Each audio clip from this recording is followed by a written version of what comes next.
Nasa and Tsukasa find that after returning from Nara, their apartment has completely burned down. Luckily, Tsukasa had everything in her suitcase, and although Nasa has lost everything, the bonsai tree from their marriage survived. Nasa is also well prepared for an accident and has prepared everything for insurance, as well as put his valuables in a safety deposit box and keeps all his important information on the cloud. Tsukasa is impressed and teasingly states that she loves him, which flusters him. Nasa is relaxing in the bathhouse when Kaname teases him about his size. Since it will take time to get a new place, she offers to let him and Tsukasa stay at the bathhouse temporarily. Tsukasa appreciates how he accepts help and is kind to others. They are excited to live in their temporary home, but Kaname is a little worried about her sister Aya, who has a crush on Nasa. Aya is also such an airhead, she still thinks that Nasa and Tsukasa are siblings and not a couple. Kaname tries to make sure that Aya is okay, and a flustered Aya tries to insist she will be alright with Nasa under their roof. She still doesn't see his ring, but when Nasa reveals he went to Nara to introduce Tsukasa to his parents, Aya almost manages to connect the dots, but she fails again. She finds out when her mom arrives and tells her straight up that Nasa is now married, which devastates Aya, who has had a crush on Nasa since they were children. Her mom tries to get her to cheer up and tells Aya that nothing compares to her own husband running out on her. Nasa feels bad about the situation, but Kaname cheers him up, saying that her sister failed because she wasn't brave enough. This causes Aya to have greater confidence in herself, and she tells Nasa to take care of his wife while she pursues her dream as a streamer. After several days, Tsukasa tells Nasa they are running low on clean clothes. When he offers to take them to the laundry, she feels embarrassed and tells him she'd be embarrassed if he handled her underwear. They review their dirty clothes from the trip in the fast few days, and a flustered Nasa tries and fails to do basic housework. He sniffs the dirty laundry and Kaname catches him in the act. She is excited to see him humiliate himself further in the future. Nasa and Tsukasa go to the laundromat, and she tells him the proper way to clean clothes, as Nasa doesn't put much effort into doing his laundry properly.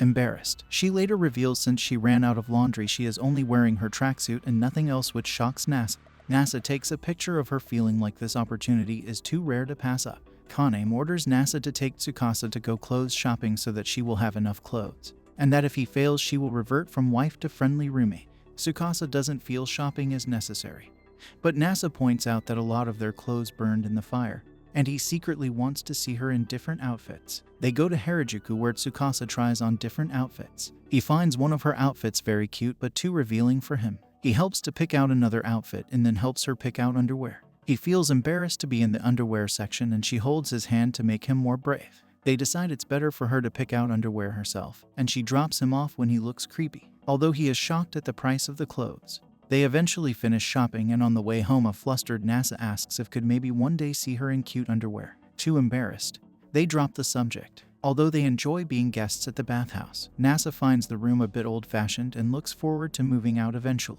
Tsukasa makes dinner for them, and she makes tonkatsu, which Nasa loves because his family is a huge fan of fried foods. He finds the pork and the sauce delicious, and Tsukasa proclaims herself the tonkatsu queen who makes the best tonkatsu in the world. Nasa hopes to eat more of her cooking for the rest of his life. Kaname arrives to drop off a musk melon for them, and the couple are impressed with the sweet and heavenly taste and decide at some point they need to repay Kaname for her kindness. He tries to feed her, but she is a bit embarrassed until he insists that he wants to explore embarrassing things with her. The next day, Nasa's former landlord calls and asks if Nasa would like to look at the newly constructed apartment. Kaname is upset that the couple might be leaving because she is highly entertained by their shenanigans. Because their landlord appreciated them, he will offer them the same rate as before, and when the couple check out the model home, they are shocked to see a fancy new building. They hold hands and marvel over the detailed hallways and doors of the complex, and are floored when they see the views from the high-rise apartment.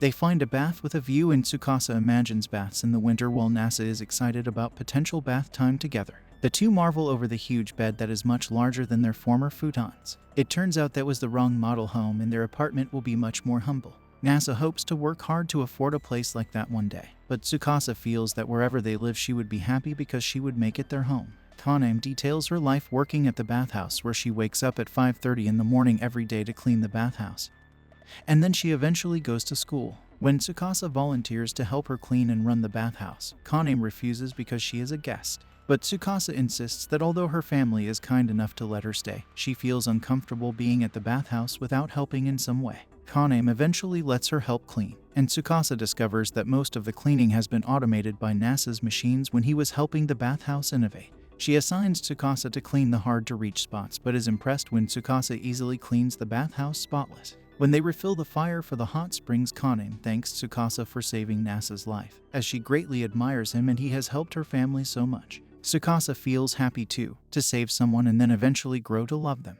Kaname eventually heads to school and espying Aya is upset with her lack of screen time. Tsukasa asks Nasa what his favorite food is, and not his discount hot pot he likes because of maximum nutritional value. Nasa has come up with the calculations before and his favorite food is curry. Tsukasa decides to go to the supermarket to get ingredients for curry and Nasa joins her. They run into Kaname's mother who advises Nasa to take a detour to a park nearby to do questionable things to spice up their marriage. Nasa is way too pure for her thoughts and he heads to the supermarket with Tsukasa. After shopping, they walk home together and Nasa states that he feels lucky they aren't a high school couple or there would be parents waiting for them.